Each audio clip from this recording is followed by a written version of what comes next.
Hi everyone, welcome back. In this masterclass, we'll be discussing self-intimacy and specifically about accommodating your own body when you're alone in the bedroom. If you're autistic, this masterclass is built specifically with your nervous system in mind from the ground up, not as an afterthought bolted onto advice written for someone else's nervous system. So, we're going to go and move through four things together. Sensory tools you can pull from immediately, a close look at deep pressure and something as simple as socks, a reframe on vibrators as accommodation equipment and not a shortcut or a substitute for something else, and some self affirmations you can actually use in your own words whenever you need it. Every single thing in this session is grounded in published research on autism, sensory processing, and sexuality, so it's not guesswork or vibes. A lot of research went into this. If you guys enjoy this, please continue along with me, and here we go. So I want to start why this even needs its own masterclass because the reasons are bigger than nobody talks about it. First, sexual knowledge gaps are not your fault. In one study, 78% of autistic adults reported at least one experience of sexual victimization, compared to 47% of non autistic adults. And researchers found that gap was partly explained by differences in sexual knowledge itself, not by autism as a diagnosis. That's a systems failure, not a personal one. Second, solo sex counts as real sexual health. In the largest survey of its kind, with over 2,300 participants, autistic and non autistic adults didn't differ in when they became sexually active, and most autistic adults reported being sexually active overall, which includes intimacy with yourself.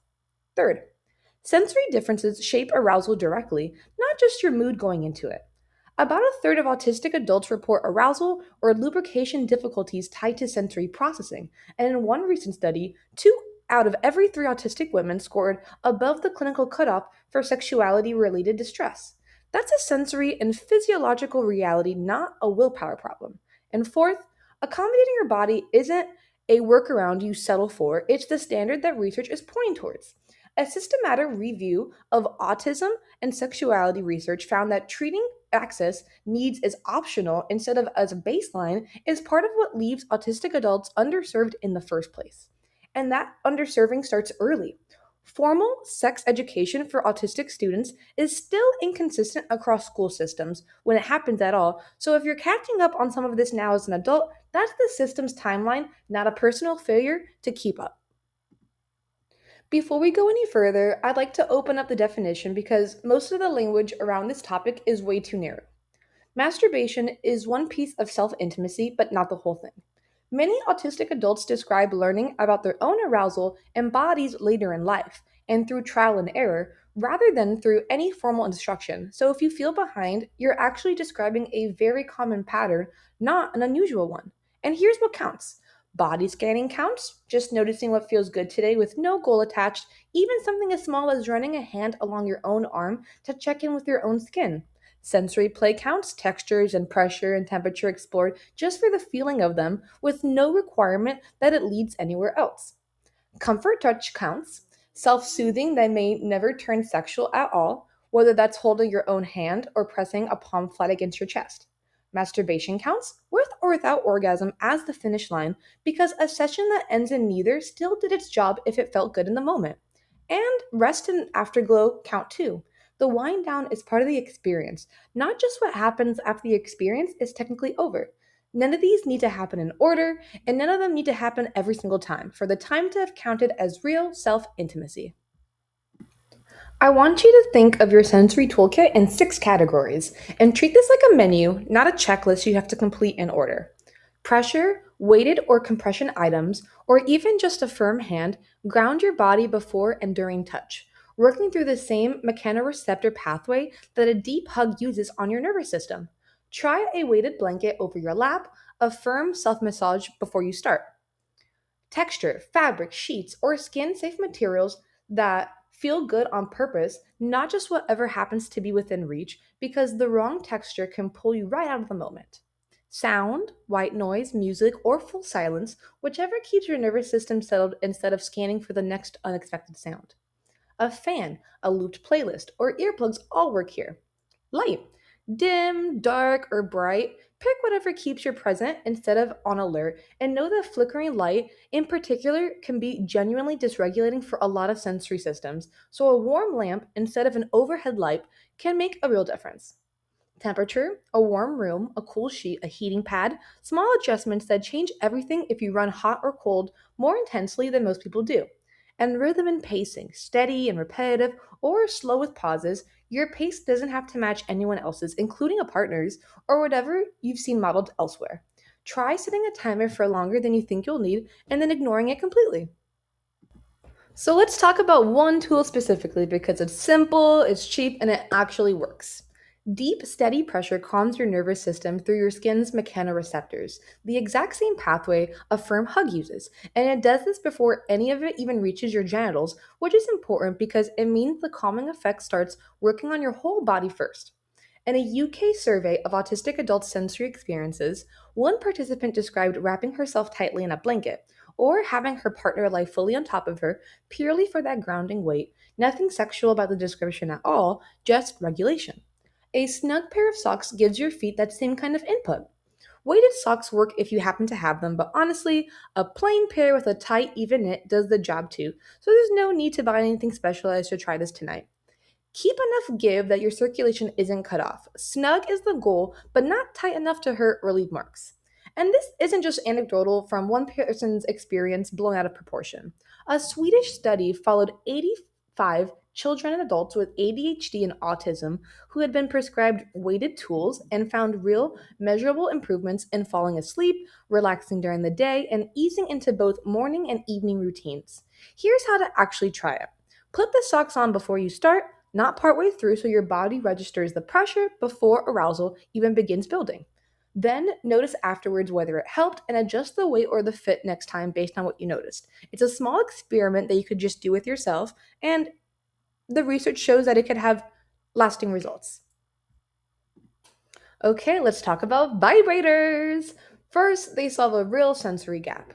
About a third of autistic adults report arousal or lubrication difficulties tied to sensory processing, and in one recent study, two-thirds of autistic women in the sample scored above the clinical cutoff for sexuality-related distress.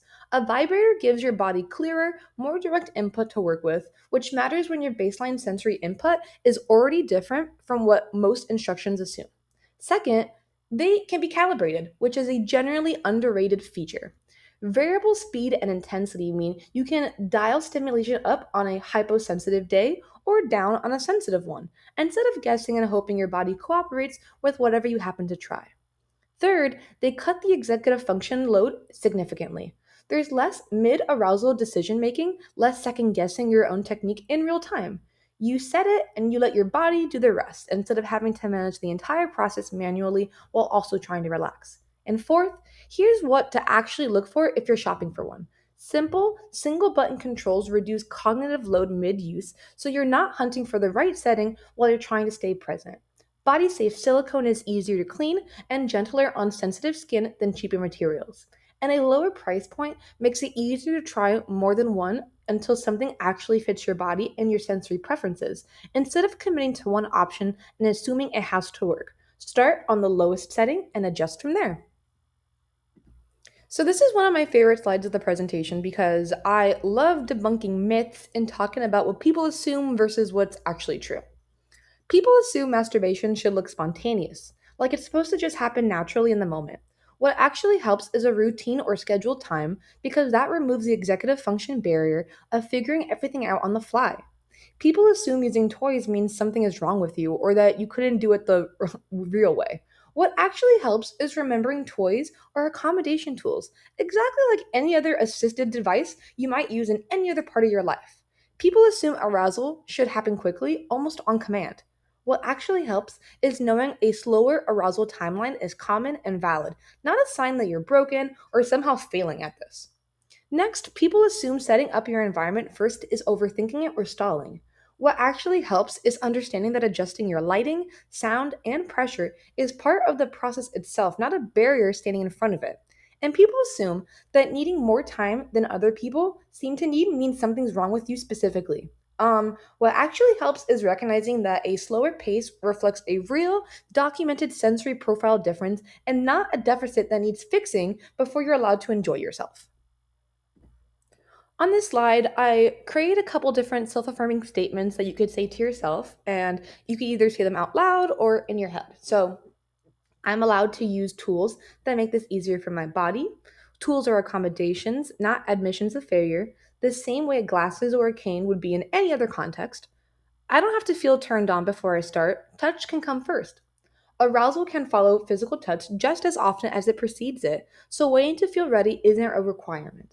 If I need socks on, the lights off, or total silence, that's not weird. That's just what my body needs. Your environment is part of the process, not a delay standing before it. And I'm allowed to start, stop, or skip the parts that don't feel good today. Consent to yourself can change midway through, exactly the same as consent with anyone else can. Pick whichever one you need most today and come back to a different one tomorrow if that's what you need then.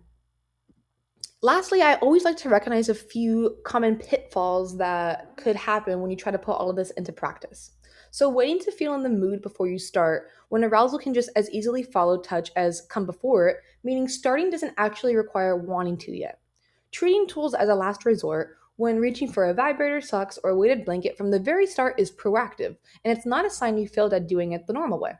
Tools used early prevent overwhelm, they don't just treat it after the fact. Comparing your process to what you've seen modeled elsewhere when there's no universal template for solo intimacy and what actually settles your nervous system is the only standard that matters here.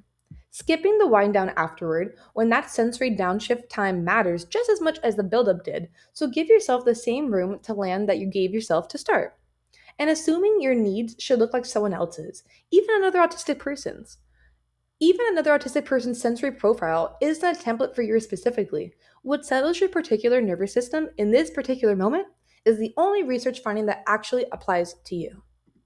In closing, your body gets to ask for exactly what it needs: socks, silence, a vibrator, a weighted blanket, all of it, together or one at a time. Accommodation isn't a workaround for good sex, it's the way there, and that's not just an affirmation, it's what the research keeps showing across sensory processing studies, sexuality surveys, and clinical work with autistic adults.